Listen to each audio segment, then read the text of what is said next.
Shalom, shalom, boa tarde. Hoje é dia 28 de Adar do ano 5783. É 21 de março do ano de 2023. À tarde com a Torá, trazendo a paraxá da semana e a sua leitura diária. Estamos no na primeira aliá da nossa paraxá da semana, que é o primeiro do livro de Vaikra, Levítico. Iniciamos essa semana o terceiro livro dos 5 livros da Torá, que é exatamente o livro de Levítico, né? E estamos aí no dia de hoje, terça-feira, terceiro dia da semana, a nossa terceira aliá, para estarmos aí refletindo sobre o livro de Levítico. O livro de Levítico é considerado como o livro mais difícil de se estudar, e é exatamente através do livro de Levítico que as crianças judias começam a aprender a estudar a Torá, ok? Hoje, até o pôr do sol, é o dia 28 do mês de Adar. A partir do pôr do sol de hoje até o pôr do sol de amanhã, nós estaremos então em Erev Nissan, a véspera do mês de Nissan, né? Onde temos a festividade de Pesach, ou Hag Hamatzot, a festividade dos pães sem fermento, os pães ázimos, né? Onde temos aí a orientação, assim, para o Benenua, né? Que quiser comer matzá durante 8 dias, né? Está aberto o espaço para se adquirir matzot, os pães sem fermentos, aquelas bolachas, né, quadradas, muito conhecido no meio judaico e também no meio gentil ou entre as nações. Então, a matzá, ela está conectada com a festividade de Pesach, ok? Amanhã nós estaremos falando com mais detalhes a respeito do mês de Nissan. Como introdução, né, para a nossa aliá de hoje, nós estamos na nossa terceira aliá, que vai no capítulo 2 de Levítico, do verso 7 até o verso 16.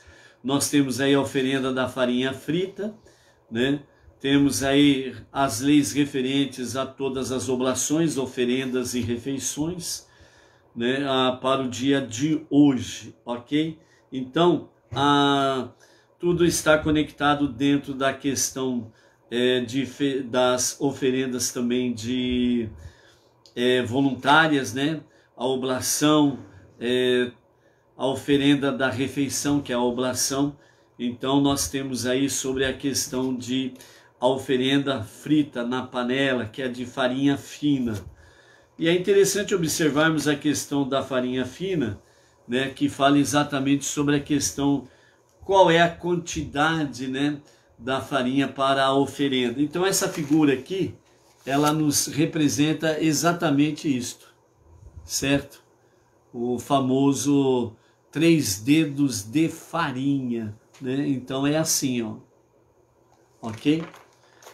Então, a pessoa que é pobre, né, ela não tem como comprar nem o gado de porte maior, de porte médio, ou as aves, né, as pombinhas ou as rolinhas. Então, ele leva 3 dedos de farinha. Então, ele simplesmente pega, né, dessa forma, né, e aqui faz um tipo de canequinha, né, e ele coloca aqui a quantidade de farinha que cabe aqui, ó, 3 dedos de farinha. Então, nesse sentido aqui, ele vai fazer os 3 dedos de farinha. É o que ele vai levar como sua oferenda. E uma coisa interessante ao observarmos esse detalhe aqui, a oferenda do pobre, né? Deus, ele aceita essa oferenda do pobre de uma forma mais elevada do que as demais oferendas. E vejam bem que a oferenda de farinha não tem nada com sangue, por exemplo, né? Então isso cai por terra toda aquela questão que toda oferenda precisa ter derramamento de sangue. Não tem. Então por aí você vê que a oferenda de farinha não tem sangue. E também Deus ele recebe esta oferenda de farinha de uma forma ainda mais elevada, exatamente por causa que o pobre ele não tem absolutamente nada, ele não tem nada, o que ele tem é a vida dele, é a oferenda da farinha, que é o seu alimento, o seu sustento. Então Deus ele considera essa oferenda da farinha mais elevada que as outras, como se ele estivesse entregando a sua própria vida, porque ele está entregando o seu sustento, né, uma parte do seu sustento, para levar como oferenda ao Eterno. Ou seja, ele não se apresenta de mãos vazias. Então o Eterno ele faz exatamente isto. Ele aceita a oferenda como se fosse a própria vida do ofertante, ou seja, a do pobre, né? Então, nesse aspecto aí, o que nós aprendemos? Que nós temos condições de sobra, de podermos oferecer a Hashem o melhor. Por isso nós temos aquelas 5 bases, certo? A Techuvá, o retorno a Deus para o genuíno e verdadeiro arrependimento. Tefilá, as preces diárias. Estudo da Torá, estudo das 7 leis universais e as suas ramificações. E a Tzedakah. Você tem como oferecer o melhor para Deus. Basta você querer. Existe aquele famoso ditado, né? Querer é poder, né? E aí alguns dizem assim, não é poder não, porque eu quero ser rico e não sou rico.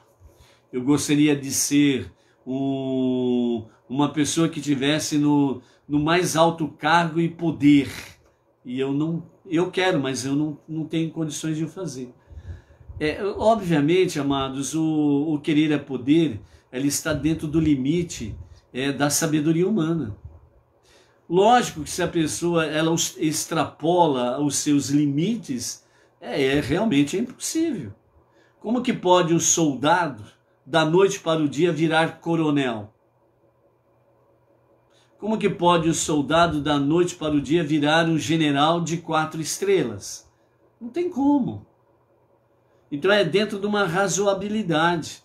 Se você não é razoável no seu querer, obviamente nem todo querer é poder. Mas dentro desse caso específico, aqui o querer é poder. Se você realmente quer servir a Deus, você tem condições de o servir.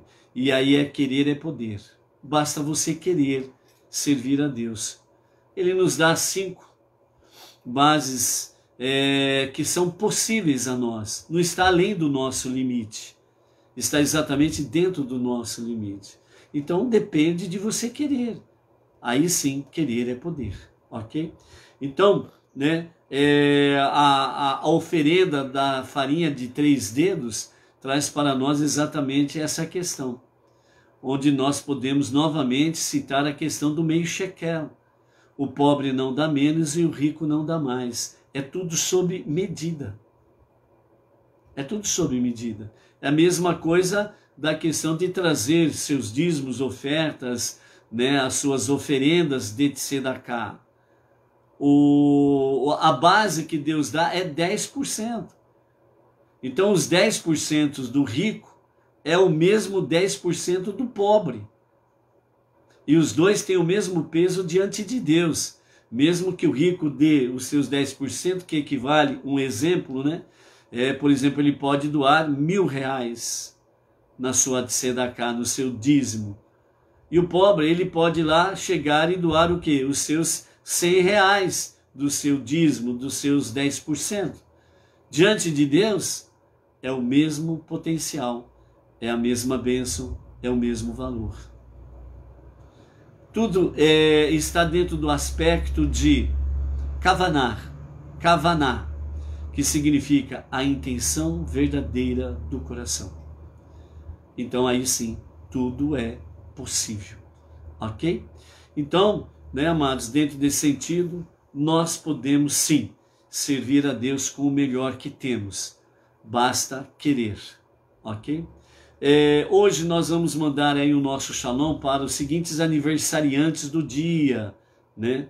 A Sonja Epstein, Alberto Carlos, Daniela Moser, Rafael Pinheiro, Mônica Santos, Terezinha Batista de Melo Oliveira, Flávio Dutra, Chaú, Metuselar, Cristiano Rosa, Regina Viassone, né? Aos nossos aniversariantes do nosso Mazal Tov, né? Muitas felicidades, que o Eterno conceda a cada um proteção, saúde, vigor, né? Que cada um tenha de fato a bênção da sabedoria, que possam ser prósperos em tudo aquilo que o fizerem, de forma espiritual, física, financeira ou materialmente falando.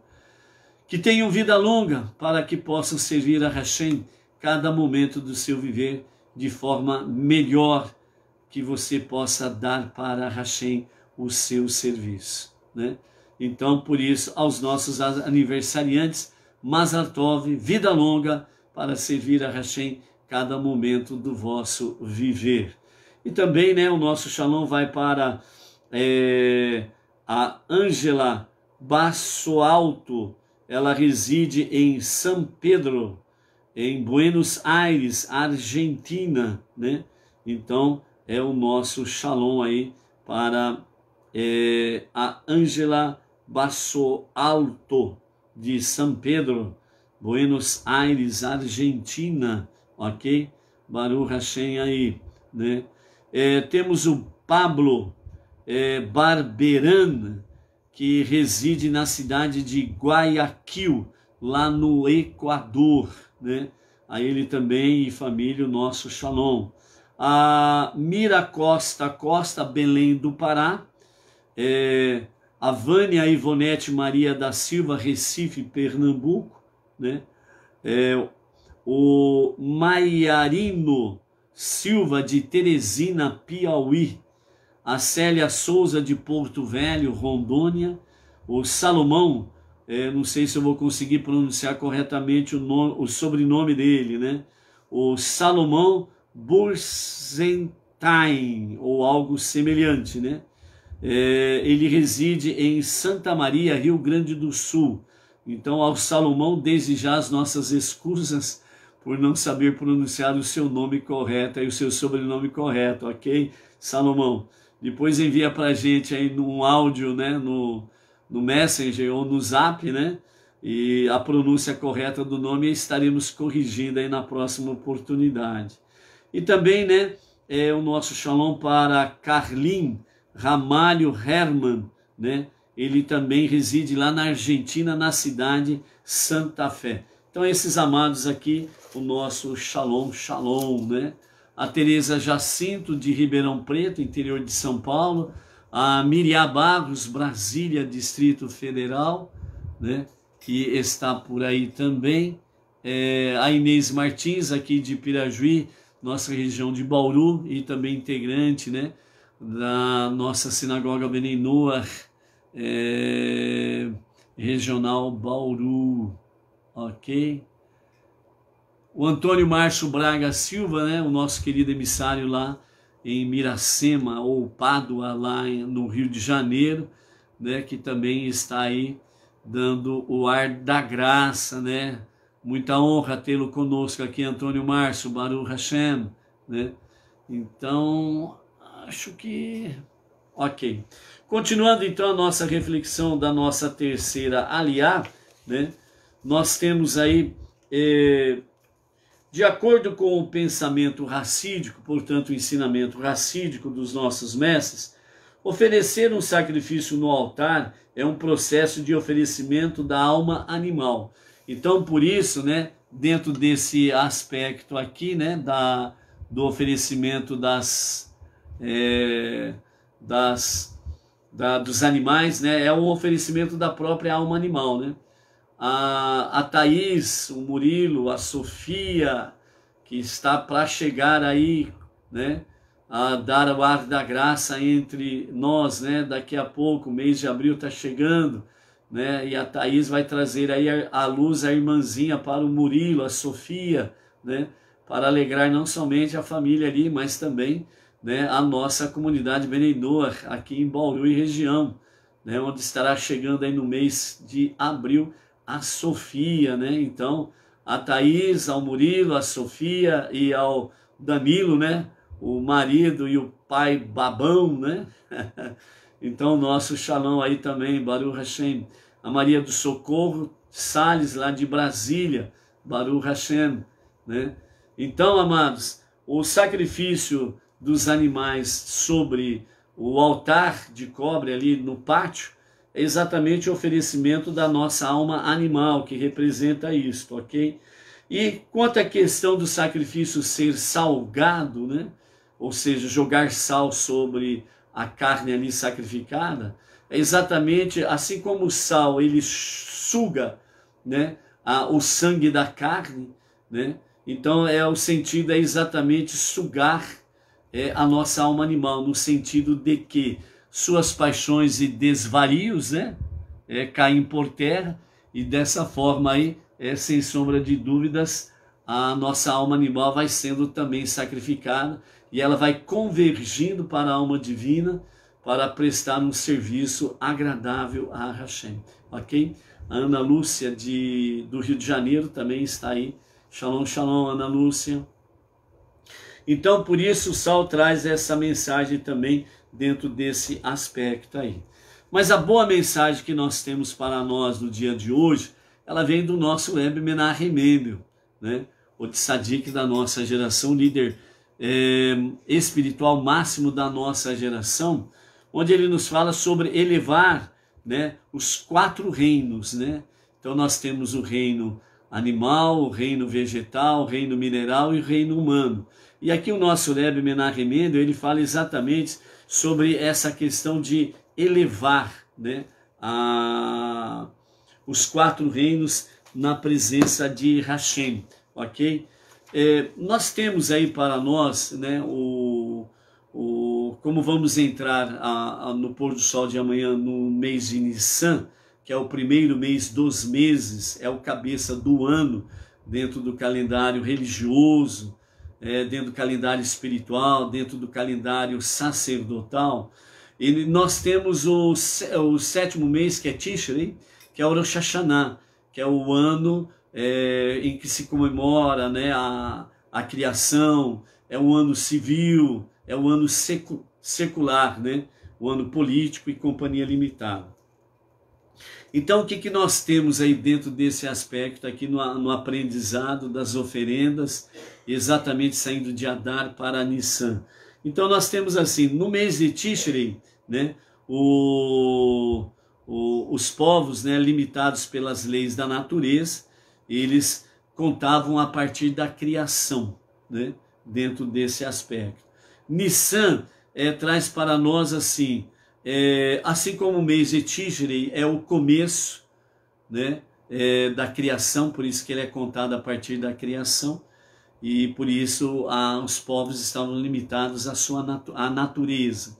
A Nissan, por um outro lado, ele é chamado de o começo de todos os começos. O mês de Nissan, o começo de todos os começos. Por isso que o mês de Nissan está muito conectado com a redenção. Lembro que nós aprendemos aqui esses dias atrás que a redenção é melhor do que o dia do nascimento. A mesma coisa aconteceu nesse aspecto aí com referência ao povo judeu, né? Então a redenção é melhor do que o começo, né? O começo da vida, né? Então por isso a redenção do povo judeu está muito conectado com os dias de Mashiach e com o mês de Nissan, que traz o aspecto do mês da redenção, que é o foco principal do mês de Nissan, ok? Então, nesse aspecto aqui, nós temos o começo dos começos, quer dizer, a redenção é melhor do que o dia do nascimento. Nesse aspecto, né, as faíscas da Hassidut, né, dos ensinamentos dos nossos mestres do Chabad, eles trazem para nós uma história referente ao rei. né? O rei, ele teve um filho, né? E quando a sua esposa deu à luz ao filho, ele fez uma grande festa, né? Mas passou um tempo, né? E o seu filho já jovem, houve uma guerra e ele acabou sendo capturado pelos inimigos. E ele acabou sendo levado, né? Capturado e tornou-se escravo, né? Depois de um tempo houve a libertação e o filho retorna para casa. E quando o filho retorna para casa, o rei, quando vê o seu filho retornando para casa, ele faz uma festa que é muito maior do que quando ele nasceu, demonstrando claramente que a redenção é melhor que o dia do nascimento, porque naquele momento o filho do rei, ele estava tendo a sua redenção, o seu momento sublime de sair do poder opressor, da escravidão e daquele que o levou cativo. E agora, livre, ele retorna à casa do seu pai, o rei. Então, esse momento é um momento de grande redenção. E ele é maior do que o dia do nascimento. Ou seja, é o começo dos começos. Ou seja, é o começo de uma nova vida para novas e maravilhosas oportunidades de se viver bem. Então, por isso, a redenção é melhor do que o dia do nascimento. E é por isso que o altar, o mesaber, né, o altar de bronze que ficava no pátio, né, de cobre, era onde os animais eram ofertados ali, trazendo exatamente a configuração do sacrifício da nossa alma animal. E como já vimos, né, o altar de bronze ele era oco, e quando se estacionava o altar de bronze, então ele era preenchido com terra, e onde os sacrifícios ali eram feitos, né? Mostrando exatamente sobre a questão da humildade, a terra, lembrando que tu és terra e a terra retornarás. Então a grandeza e a humildade, elas andam juntas, não podem ser separadas, ok? Então por isso, elevar os 4 reinos, diz o nosso Rebbe Menachem Mendel, é importante para que nós possamos aprender exatamente esse aspecto, grandeza e humildade andando juntos. Então, ao sacrifício são incorporados os 4 reinos, ou os elementos dos 4 reinos. O sal é o elemento mineral, né? Então nós temos aí o primeiro ingrediente para a questão dos sacrifícios, né? Incorporado sacrifício, o sal. Então ele representa o reino mineral. Depois nós temos o azeite de oliva, o vinho e a farinha, que representa exatamente o elemento vegetal, ok? Então nós temos aí o mineral e o vegetal. Depois disso nós temos o animal, em si já diz o próprio nome, o reino animal, certo? Então falta o 4º reino, o 4º reino é o humano. Então aí nós temos o quê? O envolvimento do Kohen, né? O sacerdote, ou os Kohanim, sacerdotes, e o Kohen Gadol, o sumo sacerdote. Então aí nós temos o elemento humano. Então nós temos os 4 elementos, os 4 reinos, né, para compor o sacrifício. O mineral, o sal, o vegetal, o azeite, o vinho, a farinha. Depois nós temos o animal, né, que é exatamente o próprio animal do sacrifício, e o reino humano, que é envolvido e representado pelo sacerdote, ok? Então, nesse sentido, através destes representantes, o sacrifício eleva-se à santidade da presença de Hashem. Dessa forma, esses 4 elementos, eles elevam então os 4 reinos.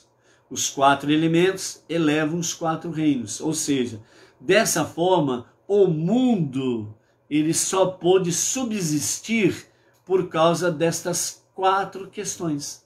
Os 4 elementos que representam os 4 reinos e que eram elevados através dos sacrifícios do Mishkan, o tabernáculo no deserto, e os sacrifícios no Beit HaMikdash, o grande templo em Jerusalém. porque tinha os 4 elementos representando os 4 reinos. Isso fazia com que o mundo, o universo, pudesse ser elevado e não extinto.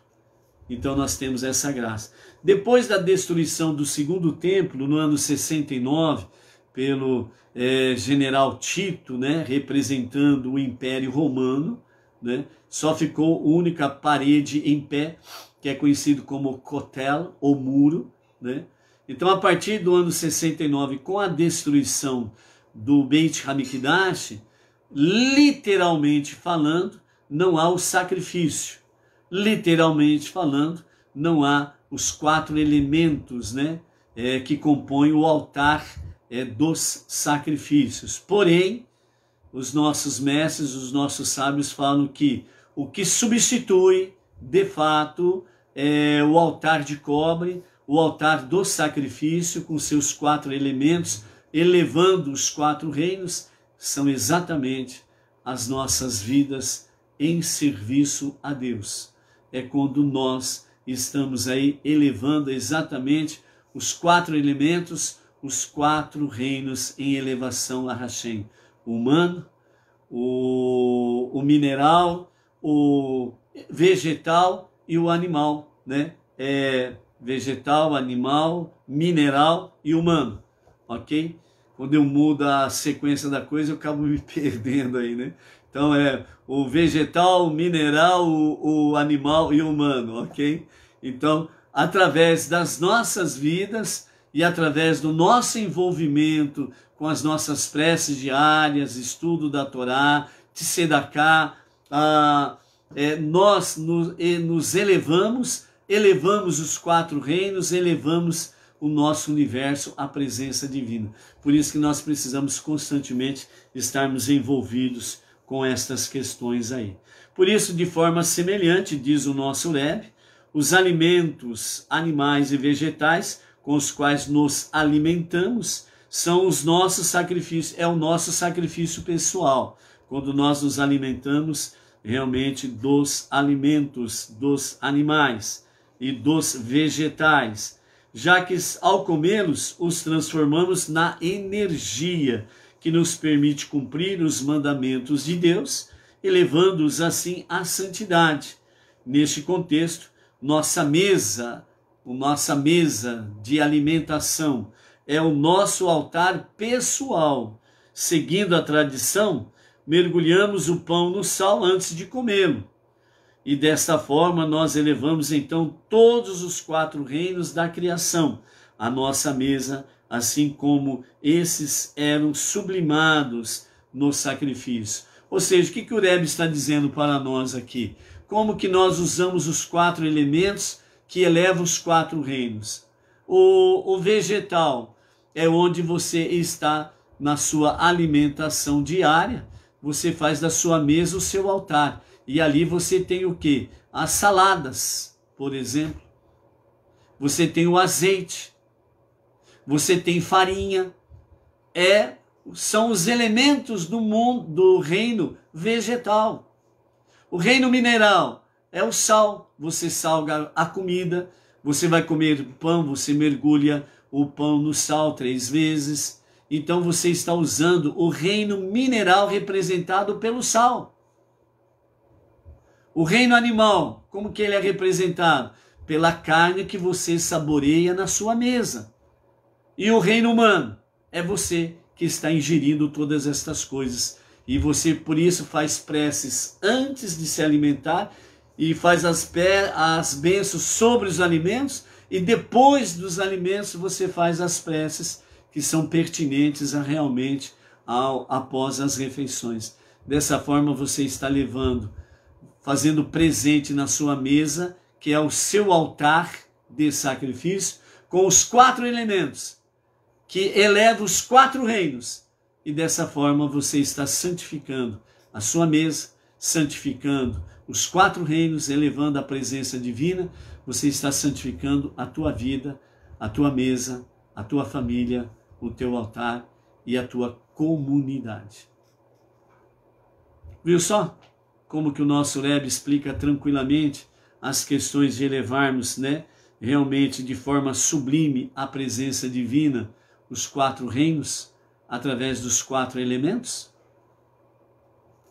Por isso, reflita, pense, e sempre quando você for para a sua mesa de alimentação, não esqueça que você está fazendo, que você precisa fazer da sua mesa de alimentação o seu altar de sacrifícios, com 4 elementos, para poder elevar os 4 reinos à presença divina.